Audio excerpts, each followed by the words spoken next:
Welcome everyone to Origin Story. This is episode 4. My name is Ren Geekness. Welcome to another show, and thank you for the support you've been showing this show thus far. This gentleman has been voted by my previous guest, Mama's Geeky, and a lot of you voted for him as well. He's a good friend of mine on this platform, James Profetto. Am I saying that correctly? You are. I don't know how Okay. you pronounced it correctly. I've had people say Profito, and I'm like, there are not two E's. There's one. I guess I have Italian friends, and that's or at least Italian acquaintances, and that is why I got lucky there. How are you, my friend? I am so blessed, dude. I'm so ready to talk all about just like my journey because honestly, I've only had one other person ask me like on a platform like this, like, "Hey, what's up? How'd you get to this point?" And it's so cool, just to be able to come together. But not only that, like I get to talk about you a little bit too. So, I'm Oh, excited for that. you're gonna pick my brain. I see. I see. All right. I feel the best way to start the show always, as its namesake suggests, origin story. Every origin story, as a hero, you're the hero of your own origin story. So I guess I'd start by asking, who was your mentor? Who was the person who got you into this space? Yes, everyone likes movies, but we freaking love movies. Who would you attribute that to? So there were like a lot of people I would say that helped me get on this track. I had a former editor at Channel 7 that helped me sort of just like get my feet under me in a way. And he would, give me sort of contacts just to go ahead and, hey, go to this screening or come here at this time and just tell them, hey, you want to write about movies. And sometimes it would work, sometimes it wouldn't. But the thing is, there was one distinct moment in my life, and it had to do with an A24 movie. So I really owe a lot to them. Oh. It was great. It was It Comes at Night. That was the film. I know you've probably seen it, Ren, and I know you Yes. probably liked it, I hope. Uh Moving on, continue, please. Okay. So I had reached out to someone who I was trying to really just make like good with in a way. I just wanted to get on a press list, and they were the person that I was told to email, and I couldn't really get a hold of them until this screening. And somehow maybe my email shot up at the last minute, and they were like, "Well, we have a screening in Boca Raton in about an hour." And from where I live, that's about an hour drive north with traffic. So I thought, "Oh Okay. no, I'm not gonna make it. Should I do it?" And then my girlfriend, she said, listen, you need to do it now. Like, don't even think twice about it, because if you don't take this opportunity, you're not going to be able to really not only get your name out there, but you're going to kind of fall behind. You need to really like start putting your best foot forward. So I did that. And when I got to the screening, it was just instantaneous where I thought, okay, I need to do this forever, because I love the feeling of being able to just see things early. But not only that, I love just talking about film. And then this gentleman, his name was Craig. He's an amazing guy. He said, okay, why don't you just like keep emailing me? I'll try to work your way onto the press list. Every now and then I would get some screenings, I would miss out on some, but over time I had a few people, honestly, that would just help me get on this track. And then eventually, man, I really just have to owe it to my girlfriend, because, and I don't know if I'm jumping too far ahead, Ren, but No, I no, we'll go really back and forth. Don't worry.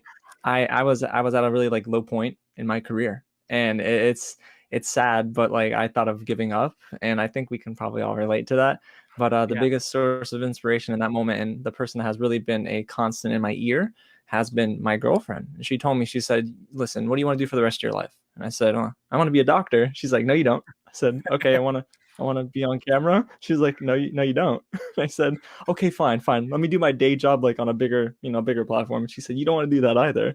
You want to talk about movies." And I said, "I do. I want to do that for the rest of my life." And that was the one person who, even though she is not in this film space, she is someone who has just continued to push me forward. So, I really have to owe a great deal of where I'm at now because of her. For sure, and she puts you in the right track, and here you are, my friend. We met each other because you're in this track, so I'm very thankful to her as well. Going back a little bit, because I want to start like when you were a witty bitty James, a witty bitty real James. Um, what would you say was that first movie that really hit you? Like, you already like movies, but you realize you love movies more than anything else. It was Jurassic Park. And Mm, it's the first one. Do I need to clarify that? It was this the first. if you want, if you want, yeah. So Um, yeah, go ahead, Ren. no, I was just going to say, please elucidate on that. Yeah, so Jurassic Park was the first film that tested my imagination.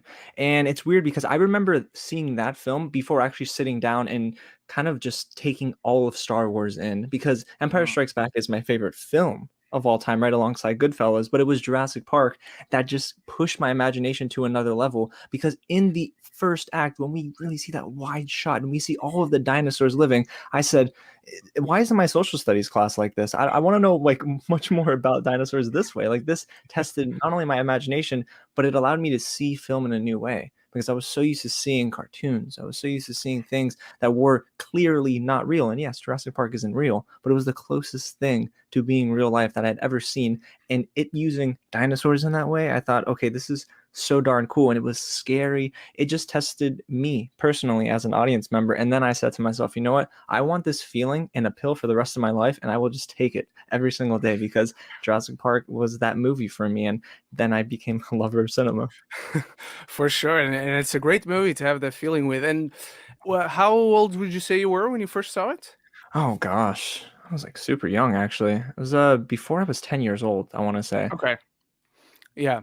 And was your family, like your mom or your dad, were they like not necessarily big movie people, but people that wanted but that wanted to show you films that they loved?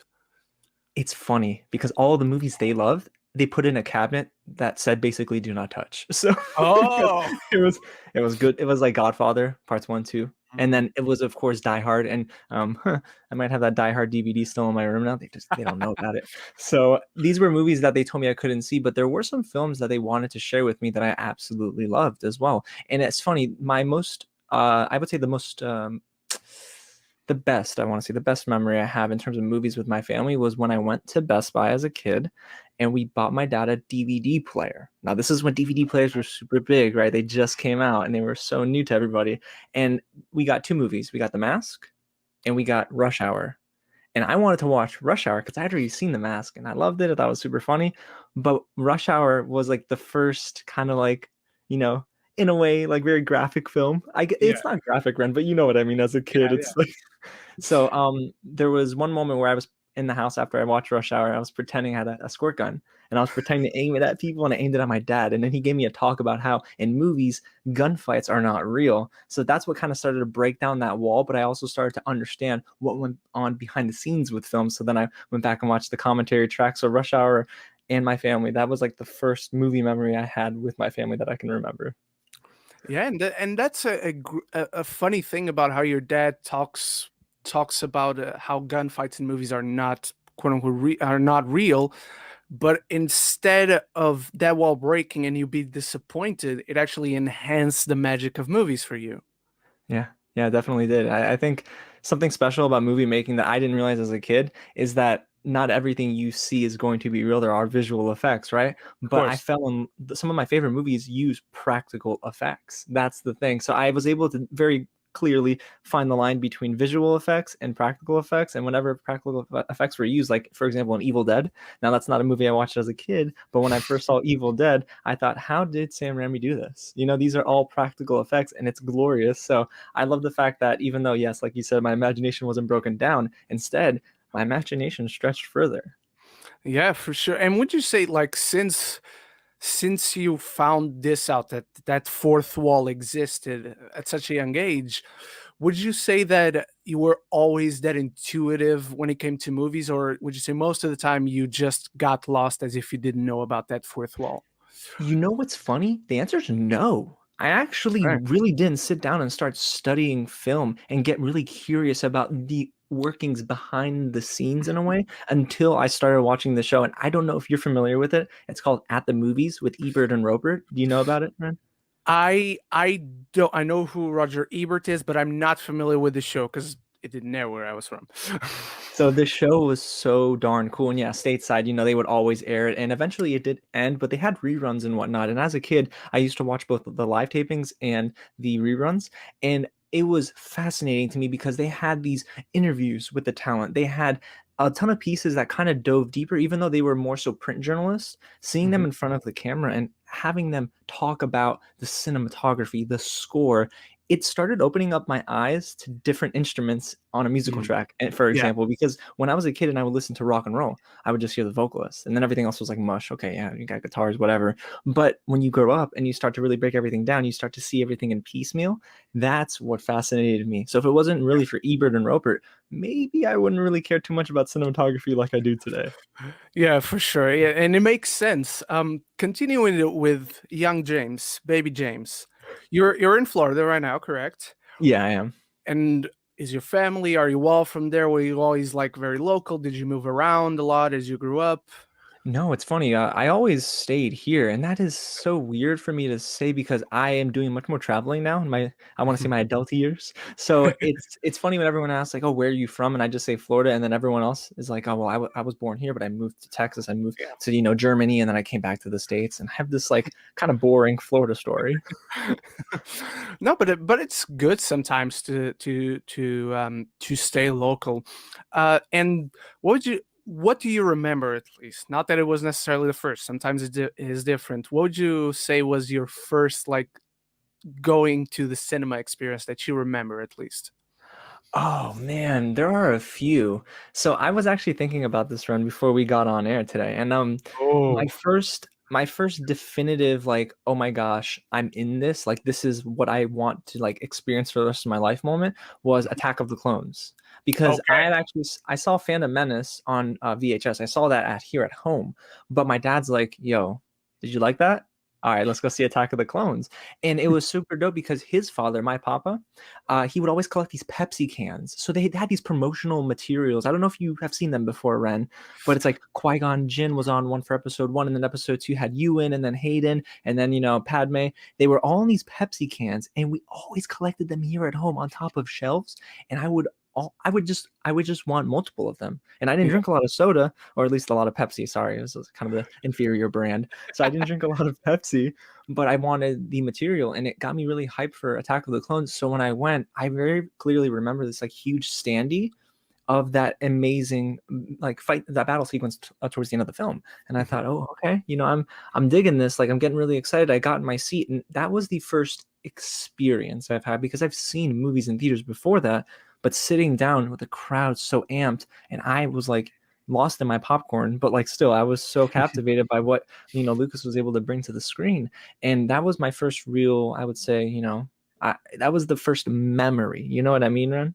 Yeah, that's the first thing and it's a great one. Like personally, feelings towards Attack of the Clones aside, it's Star Wars. So you got that first experience with this vast universe that had films before, and now it's probably the biggest, not the greatest, but the biggest franchise in film history. And I want to now go into your further development. You have this love of movies. We've established that. And now growing up around going to school, being the guy who loves movies, was it always easy? Did you get around with many friends who felt the same way you do? Or was it easy, but you were the movie guy in your group of friends? So it's funny. I wasn't always the movie guy. And Okay. it's weird to think back on that, but I had a ton of childhood friends through elementary school, middle, and high school, and we would always go to the movies Friday or Saturday nights. You know, when they used to do the midnight movies on Thursday nights, Mhm. that's when we would go sometimes as well for the bigger films, the bigger blockbuster outings. But whenever we would leave the theater, we'd always have like 2 hours, 3 hours worth of conversation about movies. And I was always picking up on different things than what they would. And at the time, I thought, oh man, my opinion's kind of irrelevant, but I would still, of course, have great conversation. And then eventually, as I got a little bit older, maybe like 14, 15 years old, I started latching on to things like score, cinematography. And when I would say that, it wasn't really picked up on. And I thought, okay, there's really no outlet to talk about those sorts of things within this Yeah. group of friends. But what I will say is that I had one friend growing up, and he definitely was talking more so about classical movies, like, movies with like Daniel Day-Lewis when he was like, I don't know, 20, 21 years old. I mean, that's totally an exaggeration, but those are films that I would never think of watching, Alfred Hitchcock films, like black and white movies. As a kid, I grew up in the era of like, Jim Carrey, everything was very much more modern. And that challenged me to go back and watch some classics. So I do have to, give kudos to my group of friends for making me think outside the box. And it's not just about your blockbuster movies, it's about everything else around it that might have inspired it too. Yeah, and it's a great thing when people expand your boundaries of what you think of as movies, and then you have more to that. You can add more. I wanted to ask, since we're in the friends topic, how about relationships? How about when you're going to meet someone, you maybe want to have it become something more? Is that has that love of movies ever interfered? Has there ever been something you had in common with a person you were interested in? Oh, Ren, I'm smiling, man. I'm smiling because I feel like you knew to ask this question. I must have mentioned this to you before or something about my It's not the story. first time you're not the first guest I asked this type of question. So, my girlfriend, that I am currently dating, as of 6 years, yesterday we celebrated our anniversary, That's and fantastic. Congratulations. thank you, sir. So, our first date was Horrible Bosses 2 opening weekend. Ooh. Ren, There's the story. I like the first one. The second one has a scene with Jennifer Aniston, in the dentist office. Do you remember this scene, Ren? I think so. The second one I've only seen once, but I believe I know where you're going with this. Well, let's just say it was the wrong movie for me to try to pull the move Yeah. on or let me hold your hand on. I considered it a date. She didn't, but it was just so funny because a movie was the first activity we did together. And since then, she's not only been the most supportive on my journey, but she's also been the person who is with me at almost every single screening. We've seen almost 200 movies together over the past 2 years, and that's only when I started recording the Mhm. movies that we've seen together. And it's funny how the love of movies for me was the first thing that sparked that date to then, of course, carry throughout our entire relationship. And then movies have actually defined our relationship as well because she has introduced me to new things, like things outside of, not only just action and, adventure, all that, but she was actually very key on getting me to watch some musicals because I was never a musical fan. So I still have never seen Sound of Music, but if not for her, I probably would not care about Hamilton. I probably wouldn't care about so many of these other musicals that we're in love with today. But yeah, the love of movies has really helped our relationship grow and grow stronger. Yeah. And what was her favorite musical? What was like the first one you have to watch this one? Okay, so it's one that I still haven't watched yet. It's Sound of Oh, Music. I've seen okay. clips. She told me, she's like, you need to watch it, and I just haven't gone back to watch it. There's another one that she recently picked on me for, Chicago. Do you have you seen that? Yes. Don't care for it, but I have seen it. Okay, so I need to watch Chicago as well. And one of the first musicals that we watched together on the big screen, now not just at home, we've seen stuff at home, but like on the big screen was Cats. Oh boy. Oh, Ooh. Ren. Oh, my brother. That was quite the experience, especially because they had to restart the opening act a couple times. So that was What, fun. what do you mean there's an opening act in that movie? You're lying That's to right. me. That's right. No, in your defense, Sound of Music is a long one, so I can't blame you on putting that one off. Even I love that movie. I've seen it multiple times, but I always have to pause it in between because it's such a long movie. Um, let's go into your education a bit, because of course, primary school, middle school, and then high school, and of course, college. Where did you go, and what did you major in? So my major actually is coming in handy today. Very, Oh, very, very much coming in handy today. So I was a broadcast media major, and I wanted to specialize more so on the television side of things, which makes a lot of sense now. yeah. But at the time, I wanted to get into news, like local news, national news, and I wanted to be that reporter in front of the camera. So in college, I spent 4 years kind of bouncing back and forth. It started with sports broadcasting. I wanted to do that, and then it very quickly changed to sports medicine because there's one thing that it's not that I regret, Ren, but it's one thing that I will tell you I have learned, and I learned in a hard way as well, is that there there's nothing like wanting to wake up and do the job that you have. But as a kid, I thought you needed to wake up and love the money. You needed to really chase the money. So I chose professions that were 6 figures, 7 figures eventually. I wanted the doctorate position because, well, maybe it'd get me a huge house. And I never necessarily had a passion for it.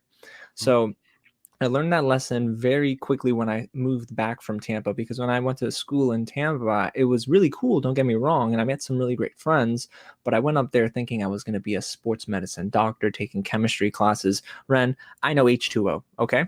Don't know much else outside of that, so I'm not a chemistry guy. And it was a lot of fun, don't get me wrong, but when I came back, I very quickly learned that I need to major in something that I love.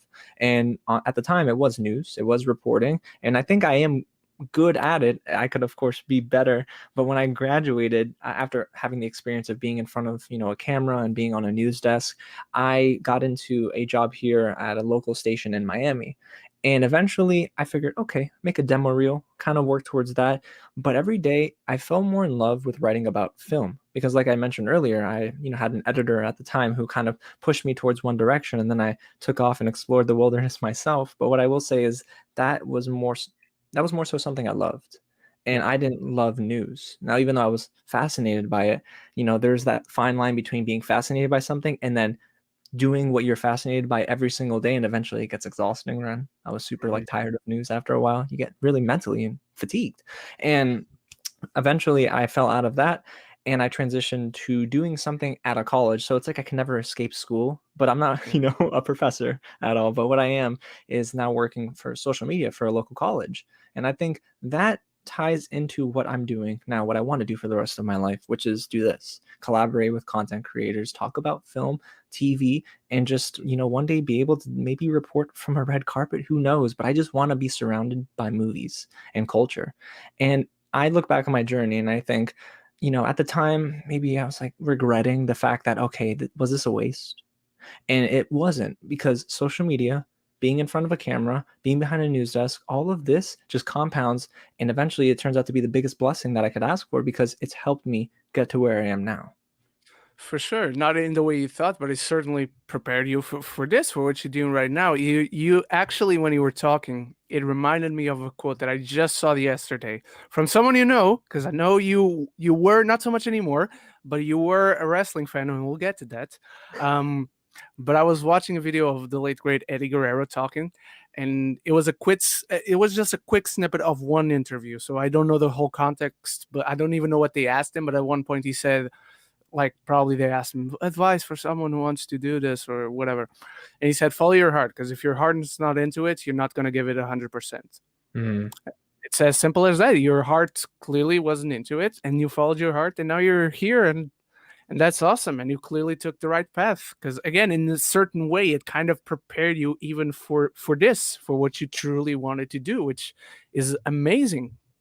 thank you. um Thank my pleasure. And I want to get now into this. You have a channel on this website called the YouTubes. How was it? How was that? What was that snapped, no pun intended, that generated that decision for you? So I did not think I'd ever do this. And the reason I didn't think I'd ever do this is because I thought the ocean was too wide, too deep. How can I Mhm. make a place? How can I actually put 2 feet in the water and feel confident about making videos every day? Will people see it? It was just way too overwhelming for me at first. But if you don't mind, I'm going to backtrack before I got to YouTube. And I had an outlet called Reflect the Screen. And Ren, this was like way before our time as friends together. And it was a strictly online it was just writing articles. We didn't do anything print, nothing outside of the digital space, but it was something that I started with a couple of friends at the time of mine, and I thought, yes, this is it. This is my way in, and eventually that helped me get on some press lists too. Don't get me wrong, so I'm very grateful for it. But there always comes a point in time where maybe one person falls off, right, Ren? And you can't really find someone to replace them. Okay, 2 people, that's fine. It was only a 3-man operation at the time. And then another person falls off. And then eventually, and it took honestly people to like kind of smack me in the face and tell me, like, listen, you're doing this by yourself. You need to stop saying you're working with. Like you've been the only one writing articles for the last 5 months. And I was thinking to myself, okay, you know what? This is my thing, but I don't love the name, the look, something about that fire that was inside of me when I started this almost 5 years ago was starting to dim a little bit. Mhm. And I was inside of my car, and it was my girlfriend and I. We just got back from a screening, super late. We're ready to get to bed. Listen, it was like time for the to think about the next day. I wasn't really thinking about having like a deep conversation at the time. But she looked at me, and this was that moment I mentioned earlier. But she said, you need to do what you love, and sometimes that means kind of switching the medium.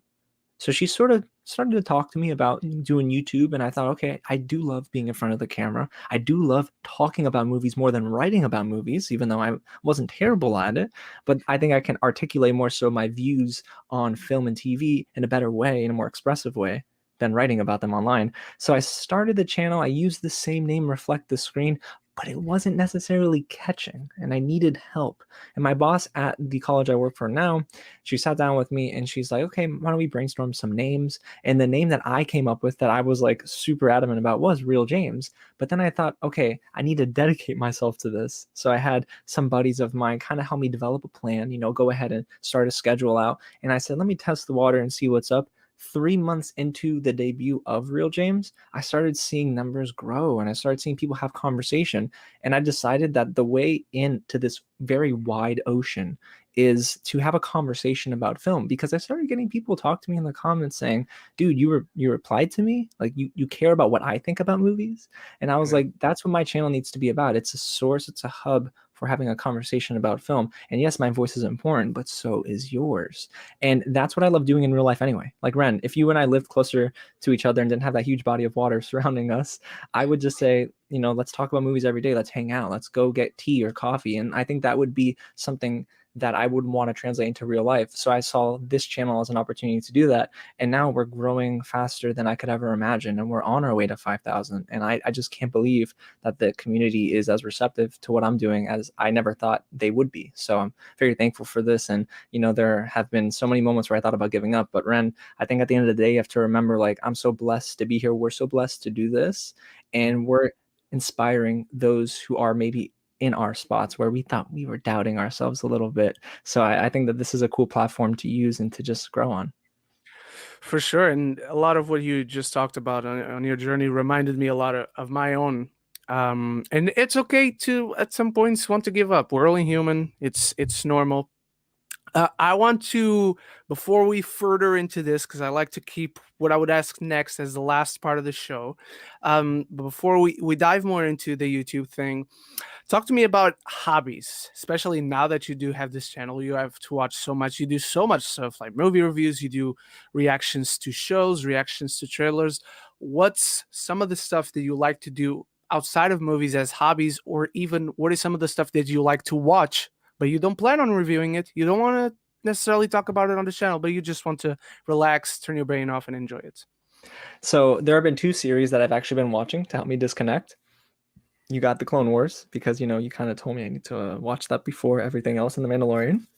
And I, I say that under my breath because I'm still making progress, Ryan, I promise. And the second thing is old shows that I think I wasn't privy to at the time, like The Sopranos. Mm. I definitely got into Mr. Robot a little bit later than most people, even though it's not a very old show. There have been some shows like The Wire growing up where I didn't have access to, that I would eventually then watch and think this is one of the greatest things I've ever seen.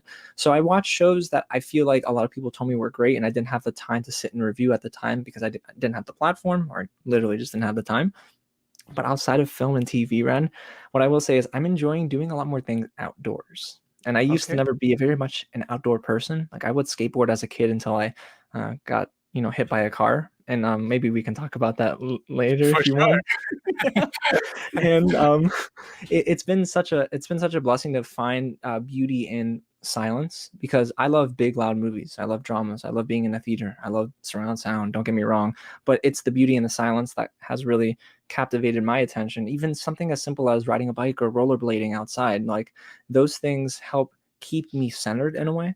And also, I do serve at church as well, so I feel like God has been a huge part of my life. So I feel doing that has helped ground me, because it helps me realize that this is all great for the here and now, but there's something beautiful about working towards something in the future. So it's helped me see the bigger picture in a way as well. So I love the fact that while I'm so focused on growing this YouTube channel, for example, there's more, Ren. Like you and I are going to be at conferences one day. You and I are going to be doing conventions one day. We're going to be traveling for this one day, because we're going to want to inspire the generations after us. And I think that, it's helped really just help me see something in a different perspective. And if I were to just seriously sit in front of a TV all day, I'm not complaining. That would be great. But it helps me see how everything can kind of connect to one another. So yeah, doing things outdoors, man, and just really stimulating my mind in a different way has really helped just keep me fresh. For sure. It's like you're in my head sometimes when you say certain things. Um, let's go to that. Yes, let's talk about the car accident if you want, if you feel comfortable for that. But I know that a lot of the stuff you do, like you like sports, not necessarily in the competitive sense, but in the leisurely sense. Talk to me about that. Yeah. So do you want me to tell? Oh boy. If you want, it's up to you. It's so funny because it's cringe. It's not even that I'm afraid of it. It came up recently too. So I used to try to be that next outlet to really talk about sports in a new way. Some outlets are great at doing that. And locally, there is one. They call themselves Miami Heat Beat, and they talk about Miami Heat basketball, and I love that. But I could never be that kind of person because I don't think I was as passionate about sports and diving in to the different gears that make it work, similar to movies. But I tried to create an outlet for myself called Slick Back Sports and Ren. I'm not afraid to say this. I have a 5 head, so I can't slick back nothing. Okay, there's no slicking Oh back man. nothing. I gotta let the hair fall. So I tried that for so long, but what it really reaffirmed in me is that I don't love this like I love movies. And I think that's what's really cool when I look back on that and reflect. And I still love sports, don't get me wrong. I was still in front of my TV screen for every single game of the NBA Finals right before the Los Angeles Lakers beat the Miami Heat. But I am a Miami sports fan, even though I do root for the Seahawks every now and then in football. But Miami sports has been a huge part of my life. I think sports in general, because I remember going back and having, those moments where you get nostalgic for your childhood years. And I was looking at photos with me and my papa. He was always very supportive of me in T-ball. And he was always the one person to say, you know what, kid, you're good. You got that athletic spirit about you. I was always the quickest out of my group of friends. And then I got to high school and made some friends that were much faster than me. And I found out that I can't play sports for the rest of my life because I tried run. I tried to do basketball. I played basketball as a kid for over 10 years. And then I got into high school and I tried playing junior varsity basketball. And it wasn't for me. I wasn't the most athletic. And I understood that maybe I don't have the drive that my teammates had at the time. And that's not to say I didn't give it my all. It's just to say that maybe it wasn't for me. I valued my academics a little bit more than the athletic side of things. But sports has always been an integral part of my life. I love it. I will always be in front of my TV seat for the biggest games and the smallest ones. And I think it's just something that has helped define me as a person as well. For sure. And I forgot to ask this a bit ago, but you talked just now about you were focused a lot on academics, and one question that I forgot to ask when you were talking about your major and doing that, did that ever, even if briefly, did that ever at some point get in the way that you had to choose what you loved, movies, covering them, writing about them, and your academics? Boy, uh, I would say that it did after the fact, like after I graduated, because I started to reflect on my degree and I thought, man, do I just need to be a reporter, Ren? Do I need to just be in front of the camera reporting the news rather than talking about movies, TV shows, and entertainment? And I thought that I needed to just give up writing about film. That was a part of that lowest point for me in my career so far, is I thought I needed to just go make the demo reel, and that's what I was passionate about. People were telling me, "Hey, you're really good at, Yeah. talking about the news. You're really good in front of the camera." And I thought, "Okay, I'm getting words of affirmation. People are telling me exactly, what I'm good at. Maybe I need to do this." But it was kind of that moment of my life that I also thought I can't do what people think I'm good at. I have to really be committed to what I want to do. So there's like a need that I had in my life in terms of, at one point, I've grown over this, but there's a need for words of affirmation. And sometimes I still love them, don't get me wrong, but in a different way. Before it was, I need to know that someone loves this, but I should have loved what I was doing as well. So my academics were, in a way, part of my doubt about what I'm doing now. They helped me, sure, but I thought I needed to write about the news. I thought I needed to report about the news, and it wasn't what I loved. But then I started thinking about my degree in a different way. That's the beauty of academics and the program that I was in. It was an umbrella. See, it taught me Mhm. Adobe Creative Suite. It taught me Adobe Premiere Pro. If it wasn't for this course, if it wasn't for these courses, I should say, then I wouldn't have been able to have the tools that I'm afforded now. And then the know-how of how everything works and whatnot. So if it wasn't for, my academics, then yeah, I probably wouldn't be talking about movies like I am now in this amazing, unique platform. But it was also my academics that made me question whether or not I needed to just do what my degree says I should do. Hmm. So they kind of evened out. They both hurt a bit, but they also kind of helped redirect you and point you towards the right direction. There's another thing that maybe would have fitted better earlier, but I also want to ask because you did all this, but then you decided to truly start the channel, focus on what you love. And so your knowledge of what you talk about is you're very self-taught. You're very, I don't know if this is a word in English, so I'm not going to say it, but you learned, you went after that information and to learn yourself, correct?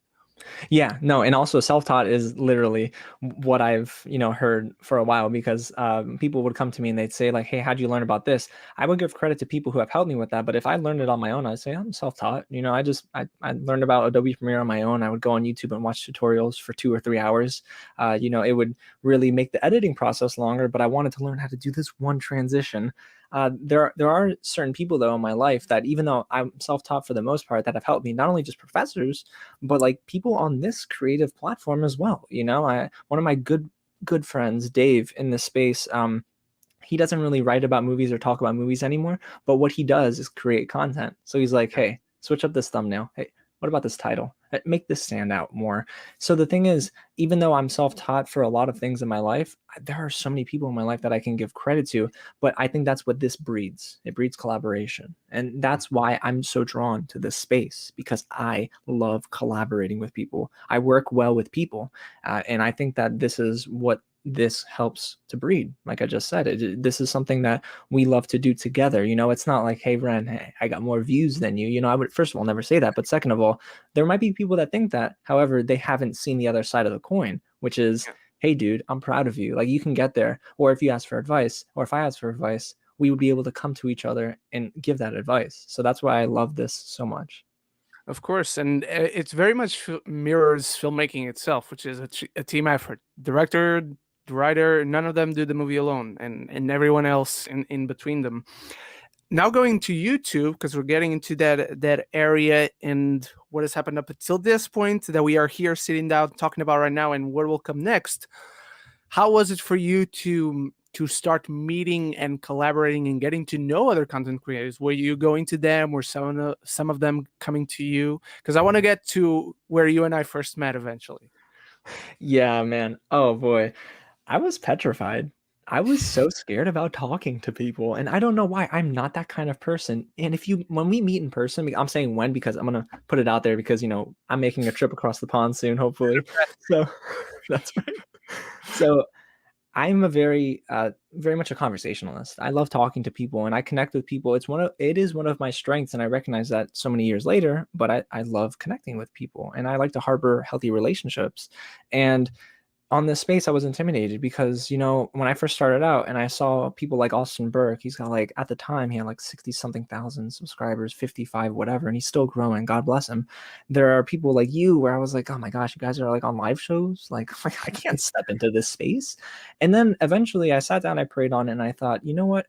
I want to collaborate. Like, how does that happen? And won't you know it, literally, about 2 3 months after I did that and I sat down and kind of reflected on what I wanted, wrote it down, out of nowhere, Zach asked me to come on a live stream, and your face is there, and I thought, oh my god, do I belong? Like, really, do I belong in this call? Because both of you had a platform, you had an audience, and you were making consistent content, and I thought, am I doing this right? Like, am I supposed to be talking movies with these guys?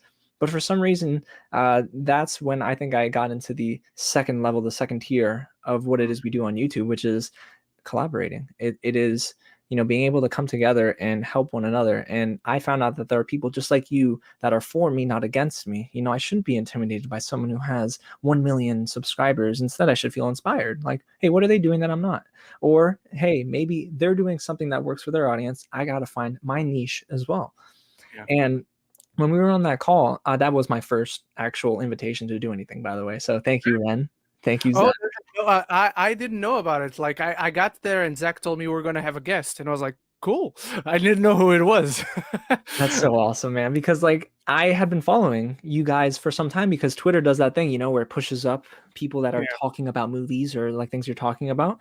And I didn't know that I could make friends and colleagues with people who might be further along than I am or might be, at the same level as me. And I think that that's one, such a blessing, but two, it opened my eyes up to something new, which is yes, growing up, I had friends that I feel like I talk movies with all the time, like we mentioned before, but sometimes that evolves. And especially now that we're in a pandemic, we can't do things face to face. But what I can say is that, dude, you and I can talk movies for hours and we don't have to live in the same state. We don't have to have gone to the same school. And that's why this is so important to me because it is a part of me. It's a part of my DNA now. Like I make time to do this because you guys matter. You guys are very much people that I thank God for every day because if not for you guys, I don't think I might be here. I wouldn't be on this call. I wouldn't have met people like Tessa. I wouldn't have met people like Dave, who's all the way in Australia. Yeah. So I'm grateful for you guys. I think that this has been some of the most important years of my life because it's helped me kind of switch my perspective and think, okay, like this is something that is growing to be bigger than I could have ever imagined. For sure, and I'm thankful to you because if it wasn't for that call, after that, you and I started talking. I don't even remember who messaged you first, but it happened, and immediately I felt comfortable with you to talk about certain things that I don't just put out there in the public. Um, so that's when I knew you were a good guy, and I'm glad it has evolved to the point where I have you here finally for the first time of many, hopefully. Let's talk about we talked about content creators that you started to search for and then started collaborating. But what are some that you maybe looked or still even look up to, like content creators that you're like this guy or this girl, they're doing really well. There's someone that is a quote unquote role model. The first that comes to mind, honestly, is Austin Burke, and I know you know Austin Burke as well. Like A he is, bit. yeah, he's very nice. Like he's a man of God. He's just someone who I think is also very good at staying consistent. Like there might be some videos that hit and there might be some that haven't. Because there's this one thing I get in the habit of doing when I do discover a new content creator. I go to their oldest videos and Yeah. I see where they started. Ren, I've seen where you started. You know what I Oh, mean? oh boy. No, if you see, oh, I'm sorry, Ren, but if you see where I started, bro, you'd be like, oh, I'm good. No, I'm sure everyone feels that way. I just feel like, oh boy, people, I've seen mine. And it's so funny doing that though because it's humbling in a way. It shows that hey, if they could also overcome those early developmental stages, then I can too. And I take notes and I don't carbon copy anything. I'm not sitting here and saying I'm going to copy everything he's doing, but what I will say is I see how he talks to his audience, I see how he interacts with his audience and what he does to evolve his channel, and I kind of set those gears in motion as well. So you have Austin Burke. Then you have, like I mentioned earlier, his name is Dave, but his channel is amazing. It's Dork Lessons, and he's great at what he does for his community because he plays Marvel Contest of Champions. Is that what it's called, Ren? Yes, I know the game. I haven't played it, but I know of it. So he's amazing with talking with that community, and he is, I think, in my opinion, the guy for that. And Mhm. he has always helped me think about creating content in a new way. So when I watch his transitions, when I watch his intros, his outros, even things like his end screen, like not many people watch that, I know, but the end screen is something that's interactive. It's engaging for his audience. They want to go and watch that next video. So both of them have been incredibly like prominent in my life and my career so far in terms of growing me to this level. But then I look at so many other people, and this is like in no terms of importance, honestly. It's you, Zach, Tessa, Dave. It's one of my friends, Ozzy, who has been great at building connections. I have friends that are on the publicity side as well, that aren't on the content creation side, that have helped kind of guide me as well. I've made friends that I will tell you that I will be friends with for the rest of my life, because of what they've done, because they don't just do it to say, okay, well, he can provide publicity for this movie. It's, hey, we enjoy working with this guy. And the thing is, I enjoy working with them too.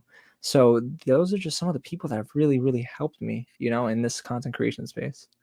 For sure, and that's awesome. Directly or even indirectly, that they helped you is amazing, and it's an example. I think it's a right example that you set on looking to these people and the show of humility on your part towards others, and I think more people should be that way for sure on this space. Let's start getting into the future, my friend, because I want to know, we're very early in the year still, it's the last day of the first month of 2021, so I want you to give me not necessarily goals for the year, but let's think about how far ahead into the future you want. Give me the next three things for you that you want to achieve.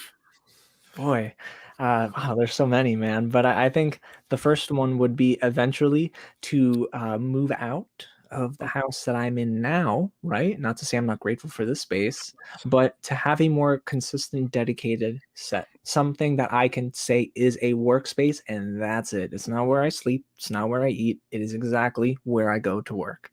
And that'll require, of course, me moving out. And when I do that, I want to actually build a dedicated set. So get lights that don't have to necessarily be battery powered, for example, little things like that that help make this more real. And I want to just grow this into a channel where it'll be a community that stretches outside of YouTube. I want this to be a space where people think of, hey, I just watched Godzilla versus Kong, and I want to come talk about it with the people of Real James and his community.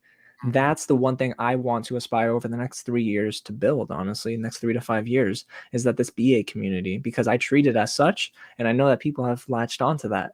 And I would say the next thing is, I think on the technical side of things, Ren, is to make this feel more like what I was studying in school, which is a production, right? So make everything feel more real, because it is real, right? To us, this is real, man. And I want people to also see that, it's not just us coming into our room and hitting record. This is taking time. This is a script. This is an actual production. So it's almost as if you were to turn your TV on. I want my channel to feel even more like that, even though I believe it is. I want people to feel like it's even more so like a production, because just like I got inspired with At the Movies with Ebert and Roper, how they turned that into a production, I want people to feel like it's dedicated to actually making the best content that I can make. And of course, that comes with money, right, Ren? So Of course. I want to grow this into a business, man. I want this to be not a business in the really kind of grimy sense. I want it to be a business in terms of me looking at this like I'm going to do this for the rest of my life, because I'm telling you right now, Ren. And what time is it? 10:50 a.m. here on the East Coast. I want. What time is it for you, Ren? 3:50 p.m. Not a.m. Okay, Jesus. so we're gonna clip this. We're gonna mark this right now. I'm telling you, Ren, I'm gonna do this for the rest of my life. I want to do this for the rest of my life. There you have it, the first exclusive of this show. Boom. You got the announcement right here. I actually forgot to ask a question. So before I ask the last like two or three ones, because we are running out of time, we have 12 minutes left. Um, let's talk about wrestling, James, because you and we talk a lot ever since we met. We talk, not, I wouldn't say every day, but we talk every other day. And briefly at some point I clicked onto, oh wait, he likes wrestling too. And you talk about a lot of, you talk sports broadcast, and you're very into sports basketball, and I see you tweeting a lot about sports. Sometimes I don't even understand what sport it is, but I see you. um let's talk about wrestling, my friend. How, because I know you're not as into it right now, ever since you started the channel, from what I understand. So when did it start, and when did you fall off? Alrighty. I started with wrestling young. I was at my nonna's house. That's Italian for grandmother. I'm not sure, if the audience, Ren, but not many people do know. You're not So, the only Italian I follow, or a person of Italian descent. so my nonna, when I go over to her house, bro, it was a whole new world, right? I wasn't just watching Popeye's cartoons. She was like, "Yo, you want to watch wrestling?" Because she loved it too. We watched Monday Night Raw, we watched SmackDown, and it was dope. It was so awesome. But the thing is, I wanted to watch it here at home. Now I wasn't allowed. So what did Mm, I do? Now this was when I should have known I was very good at creating content. I was like, let me get a blank VHS, dude, and just like record it like live. And I would sit there like play pause or whatever. And then I'd watch it back, but no one would know it's recording because they think the TV's just on, but Jimmy's upstairs so no one's watching it. Well, little Yeah. do they know, I was watching Monday Night Raw the next day. So it was something I did as a kid, just watch wrestling every week. And I never watched WrestleMania because I didn't have pay-per-view at the time. We didn't want to buy it. So that was always like the one thing I wanted to see so badly. I said to myself, I can watch the Super Bowl for free. Why can't I watch WrestleMania?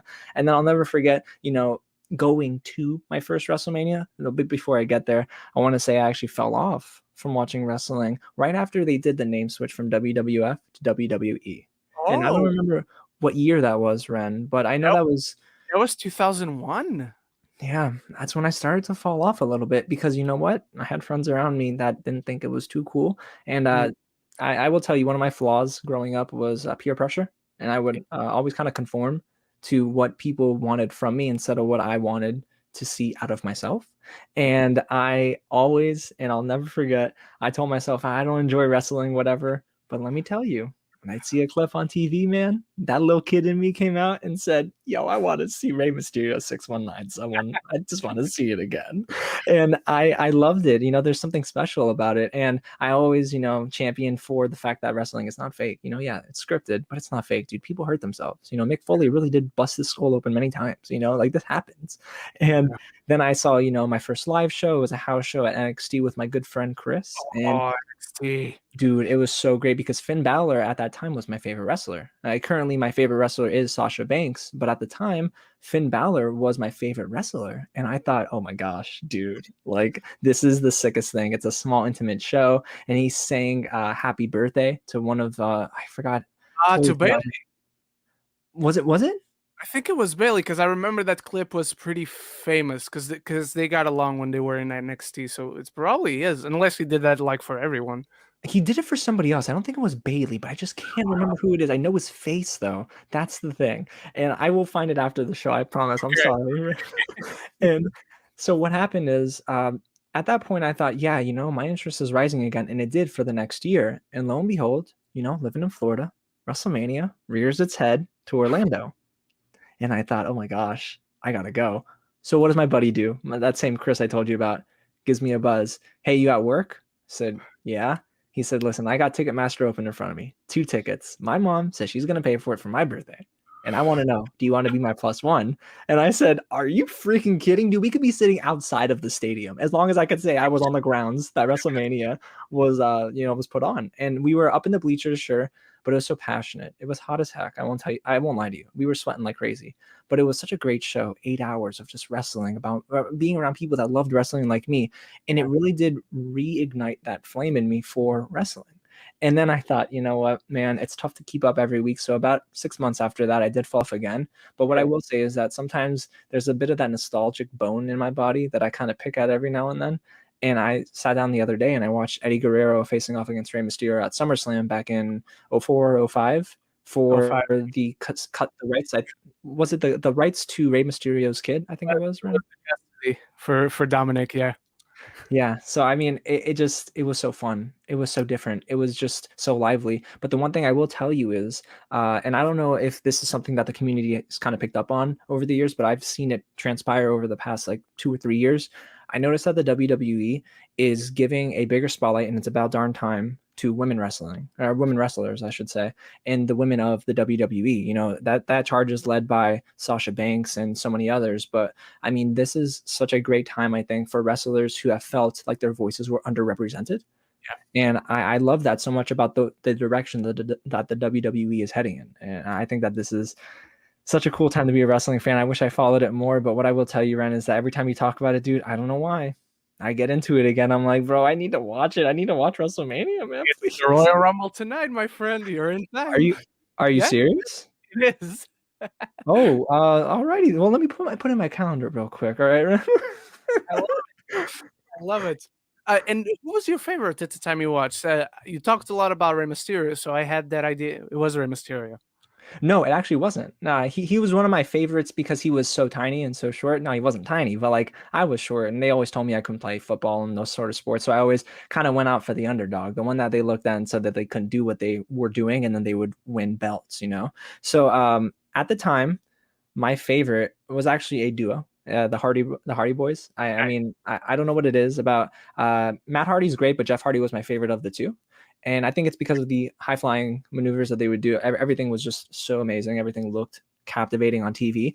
But then shortly afterwards, it grew to be The Rock, because I didn't necessarily go back and look at older matches for The Rock. I knew him for his current stuff. I saw him when he came to the Monday Night Raw show here in Miami years ago, and it was aces, bro. It was so cool. I was like, literally, I popped. I was just so over the moon for that moment. And The Rock ended up being my favorite wrestler of all time, partly for his charisma, but also for what he did outside of wrestling. I think he's impacted a ton of people, so I think he is definitely my favorite of all time. In a positive manner nonetheless. And I'm with you. I love The Rock. Yes, for wrestling. Yes, for his movies, but more especially, I he's my hero for the man he is. For everything else he does. And speaking of The Rock, just a quick recommendation: if you go and search for the night he came back in 2011, he has to be a Raw in January or February 2011. He came back for the first time since 2003 because he was going to be revealed as the host of WrestleMania. But at the time, nobody didn't know about it, and so that is one of the loudest pops of a crowd I have ever heard. Because the lights in the building go down, there's electric graphics on the LEDs, everything goes down. People are like, "Who is it? Who is it?" And then this music hits, it explodes, and it's one of the Dude, best. I'm getting chills, Ren. You can't do that to me on a Sunday morning. It's so good. I'm just hoping that everything with this, you watch the Royal Rumble tonight and you do get into it back again, even if you just watch NXT. And now there's another wrestling company, so who knows if you can keep up with AEW as well. Anyway, the last few minutes I have with you, I want to ask you to give us two people that you think our audience, both your fans and mine that will hopefully watch this, should keep their eye on. I would say, gosh, let me see. I think one person that they should definitely keep their eye on, um, boy, I mean, one of them should be you. Oh, I mean, to be completely honest with you. And I think the reason I say that is because um you're operating on a different level in a way. And I'm not just saying that because I'm on the show, but I genuinely mean that. You're operating on a different level, and you're doing this. I've never seen this before on the space. I genuinely have never seen this before. I've seen it in different mediums like podcasts and stuff, but on YouTube, this is different for me. Like, this is really cool. I sit down and I look for these episodes, you know? So I think that the way you're able to conduct these live streams and the way you're able to pump out content and attend these festivals, that, I mean, that's something that inspires me. So I really want people to look out for you, because even though, you know, we're both very much in the baby stages of growing, you're doing things I hope to be able to one day get to do as well, which is get people to tell their stories. You know, it's funny because this was an idea that I had about 5 years ago, maybe 4 or 5 years ago, where I wanted to talk to people about how they got into their profession. It was more so a profile piece. That's what I thought I was going to do, not just about movies, but about anything. So to see you doing this in the space that we're both now working full time in, to be honest with you, it's a blessing. It's so cool to see. thank you very much. I get weirded out when I get complimented. I don't know how to take compliments, but thank you very much, my friend. I appreciate it. No, of Uh, course. is there another name, someone else you want to give a shout to?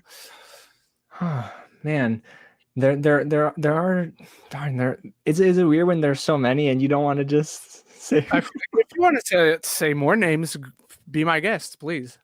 I definitely want people to look out for our buddy Zach as well, Zach Pope. He does a great job. I know people are probably familiar with him because of what he does on your channel. I feel like a lot of people on your channel and my channel as well, they don't know about Tessa. I think people should look out for Tessa because she's in the process right now of gaining an audience I don't think she knew she had. There's Yeah, a lot of people, man, that are they're starving for content like that. They want to talk with people live as they watch episodes, for example. That's sure. awesome. And then another one is someone who I believe is doing a very good job at representing voices in the community. There are two people that do this really well, actually. One of them, her name is Rosa. I don't know if you've seen her on Twitter before. She does more written pieces, but she does a great job at kind of valuing those underrepresented voices. And Leo from Geekly Goods. Love. Late, I know Leo's so great, man. I think, you know what I've been looking, or not looking for, but what I've been noticing recently is that we might not have 10,000 subscribers yet, right? But I love the fact that we're able to cross collaborate and really bring voices that are underrepresented in areas that might not otherwise be seen. So I think, Leo, Rosa, they're doing a great job of that. And, the list goes on, but honestly, those are just some of the names that pop into my mind immediately. And I think that this is a great way to do it, which is bring a face and put it to the name. And I think that, it's special and it's something that is unique and rare and very exclusive to this platform. For sure. I appreciate you shouting out those names, and maybe we'll hear them again because my penultimate question is, who would you like to see next on this show? Give me, this time I'm gonna be strict and allow two suggestions. Okay. One, I actually do want to hear more about Leo's story. I really do. And I would love to hear more about, I don't know if you know him. He does podcasts Hmm. mainly, but I think he's operating on like a different, like, how I said you're operating on a different level. He's working on a different platform entirely. And Okay. I want to hear more about his story as well. Is Dwayne from Oh, Cinemania World? love Yeah, I Dwayne. know. I don't know if he'll do camera because I know he does podcasts, but I kind of want to hear both of them and their stories. He's been on Geeks before, not on camera, but nevertheless, I'll be happy to have him. He's a good friend. He's a great guy. But that is it for Origin Story. Do you have anything else that you would have liked to talk about up until now, but we just didn't, my friend? Yeah, a couple things. They're quick, I promise. One thing is I want people that are watching this right now that are thinking of like starting a channel, right? I'm not saying we're at the height of our careers. I believe we're aiming towards that mountaintop and we will get there. I'm believing that. But what I will say is if you're watching this, right, and you were in that rut that I was in as well, where I'm thinking of maybe not being, maybe I shouldn't do this. Maybe my passion is not as burning as brightly as it was years ago. Don't give up. And it sounds cliche, but you should always want to do what you love and are passionate for every single day. And it doesn't have to be about movies, it doesn't have to be about TV. But if you want to be a doctor, go be the best doctor you can be. If you want to be the president one day, go be the best candidate that you can be. And I want people that are involved in different areas of the world to be passionate about what they're doing. I don't want them to do it for the love of money, but I want them to do it for like what it is that they love. And if it's politics, if it's video, if it's TV, if it's radio, if it's print, I want them to do with all their heart. Because the one thing I learned is that there's nothing that you can't do if you're passionate and you put your entire heart and soul into it. But there are things you can't achieve if you're not willing to put the hard work in. So I want people to just, remember that. And the second thing, Ren, is honestly, I want to honor you because we were doing a lot of talking about me. And I know I complimented you earlier, but I do want to honor you and say that I think there's something really special about what it is you bring to this space. You bring a lot of inclusivity at a time where I feel like on Twitter, on Facebook, on Twitter, Instagram, you see it, man. It's a lot of exclusivity. Like if you're either with us or you're against us, it's that hive mind mentality. And I think that it's really something special for you to say, I'm gonna go out of my comfort zone and have other people talk about, their story. And, not many people hear about you and your story. So I'm hoping that one day maybe we do the flip and I ask you questions about your story because I want to hear about what, drives you. I think you're a special guy. I think you do something so great with what you've been afforded and blessed with. And, I don't want you to ever give up, dude. I think that you're on the cusp of really hitting an audience that doesn't know that they need your criticism because, everyone can be a critic, but it takes someone special to say, I'm a critic, but I value your voice. So thank you for what you do for the community and for your friendship. And I'm grateful that, we get to grow together and we get to see ourselves get to that next level. Uh, Thank you. It's not enough to say thank you, but thank you so much. Thank you for that, truly, my friend. I appreciate your time. I truly, truly, truly appreciate these words that you just said. Um, I will never be able to express how much I am grateful for them. But that has been suggested before. My housemate, in fact, has suggested that, I don't know, episode 50, episode 100, whatever. If people wanted, I would certainly be glad to share my story. So thank you, and if you want, you can be the interviewer for that one. I would since, be honored. I'd be honored. since you called dibs on that, I would certainly love for you to be the interviewer on that. My friend James, thank you so much for your time. I know you gotta go. Let people know where they can find you. All your links will be in the description below, and what do you have coming up very soon. So you guys can find me just simply by going to YouTube and searching Real James, REEL James, and you can find me on every single social media platform at It's Real James. I react, I review the movies and TV series, like Ren said, but I also try to keep everything relevant. I want to talk about news. I want to get you guys involved in the conversation. So come be a part of the Real family. I can't wait to see you guys in the comments. Again, all of James's links are in the description. Go check him out everywhere. You can find him except on the street. And remember to vote for who you want to see next on Origin Story, whether it's Leo, whether it's Dwayne, whether it's someone else. James, once again, thank you so much for joining me. So until the next one, everyone, love each other and love the movies.